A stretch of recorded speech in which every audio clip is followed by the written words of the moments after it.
এই পোলাপান কি অবস্থা? উন্নত অনলাইন লার্নিং প্ল্যাটফর্মের পক্ষ থেকে সবাইকে আরেকবার স্বাগতম। তো আজকে আমরা করবো হচ্ছে জসিম আর ওর ববিতার ম্যাথ ভেক্টরের যে 5টা টাইপ দেখাইছিলাম তার লাস্ট এবং স্পেশাল ম্যাথটা আজকে। তো এই ম্যাথে কি বলছে যে একটা নদীতে স্রোত ঠিক বিপরীত পাড়ের সাথে 30 ডিগ্রি কোণে 3 মিটার পার সেকেন্ড বেগে প্রবাহিত হয়। নায়ক জসিম কি করে অপর পাড় থেকে 6 মিটার পার সেকেন্ড বেগে সাঁতার কেটে ঠিক অপর পাড়ে থাকা ববিতার কাছে আর কি যেতে চায়। নদীর প্রস্থ আছে কত? 300 মিটার। কত কোণে রওনা দিতে হবে, কত সময় লাগবে?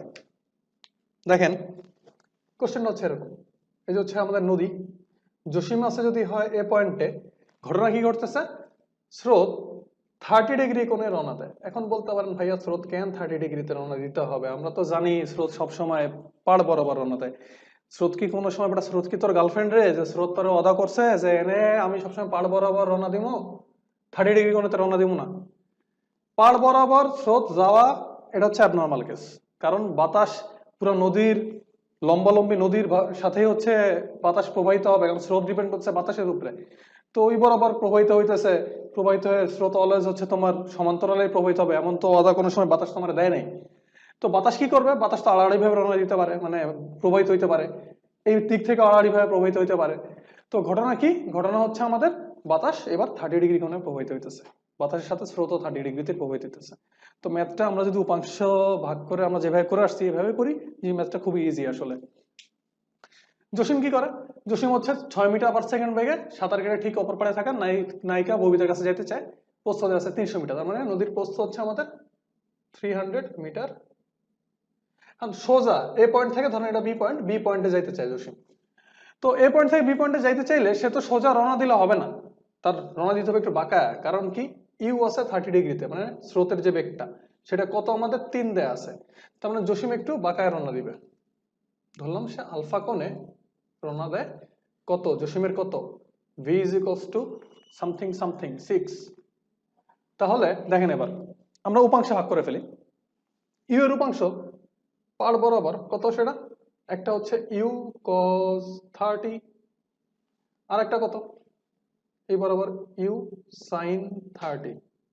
পোলাপান বুঝছো নি? উপাংশ ভাগ করছি, উপাংশের ক্লাস আমরা অলরেডি করছি।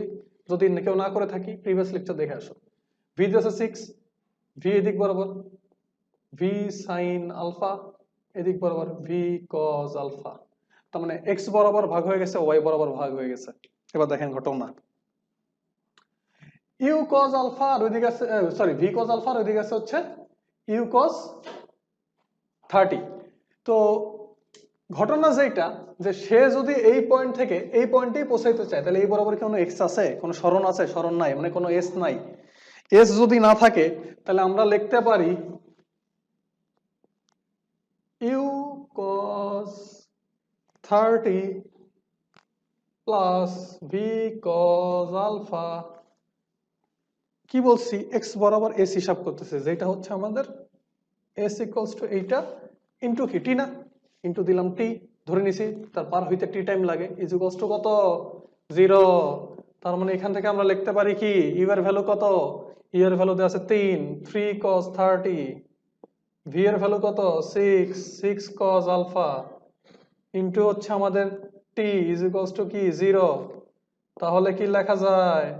লেখা যায় হচ্ছে গিয়ে 6 cos আলফা, টি 0 বানায় ফেলাইছি। টি 0 তো হবে না আসলে, টি ওই পাশে গিয়ে ভ্যানিশ, টি তো 0 না।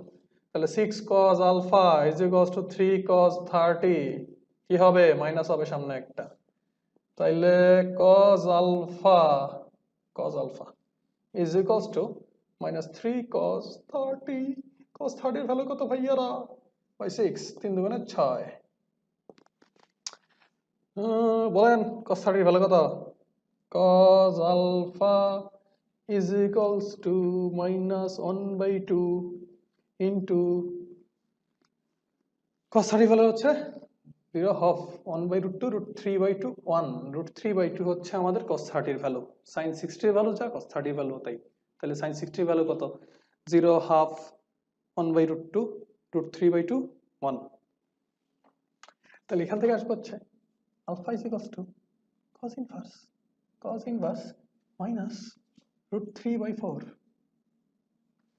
সমান সমান cos inverse minus √3/4।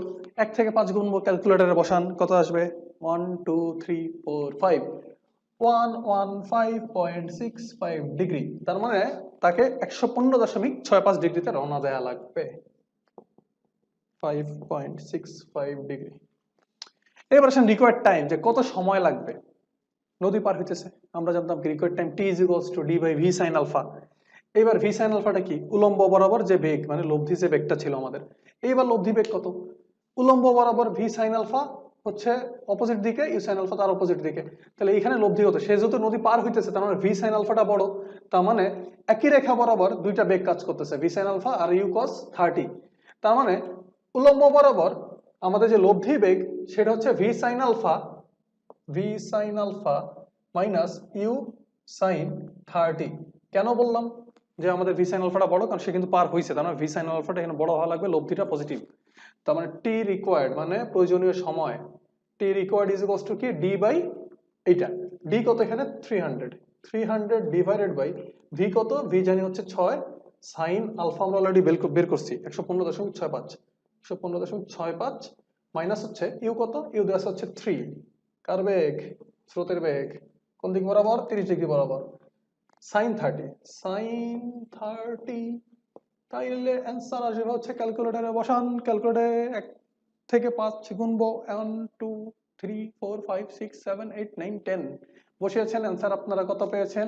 অ্যান্সার পাবেন হচ্ছে 76.75 সেকেন্ড। এটা আমি ক্যালকুলেটরে করে নিছি আগেই, মুখস্থ হয়ে গেছে অ্যান্সার, যে দুইটা অ্যান্সার আসবে 115.65 ডিগ্রি আর 76.75 সেকেন্ড। আপনার ভিডিওটা পজ করে ওই পয়েন্টে আবার ক্যালকুলেটর চাপেন, চাপা হচ্ছে অ্যান্সারটা বের করেন।